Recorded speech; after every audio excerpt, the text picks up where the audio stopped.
দিদি ভাই, তুমি এত সকালে উঠে এসেছো, কি হয়েছে? কিছু হয়নি রে, আসলে ওই সাবিত্রী ব্রতর জন্য সবাই তাড়াতাড়ি তৈরি হয়ে গেছে। তোর তো বিয়ে হয়নি, তুই তো এটা করতে পারবি না।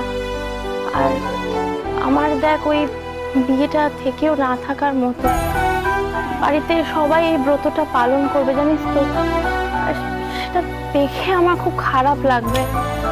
তাই ভাবছিলাম যে যদি তুই আর আমি আমার এক বন্ধুর বাড়ি যাই।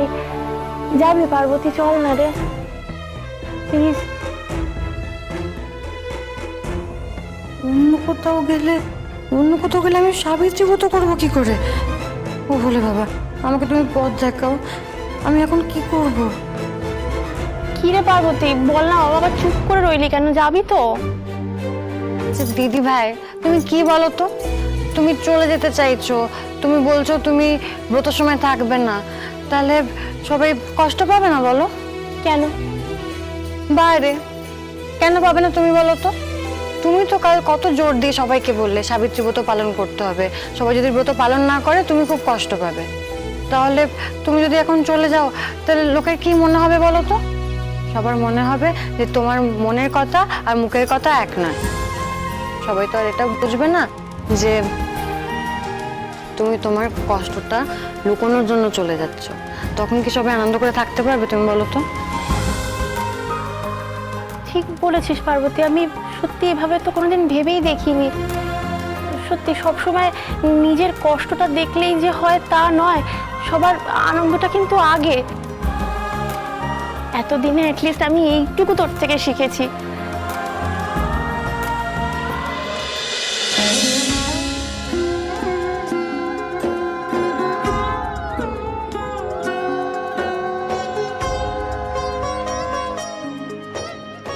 সাবিত্রী মা, দেবের উপরে সব সময় যেন তোমার আশীর্বাদ থাকে।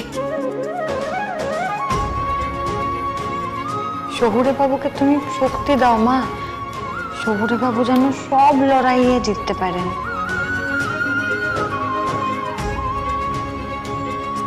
দেবের কাজে যেন উন্নতি হয়, ওর যেন যশবৃদ্ধি হয়।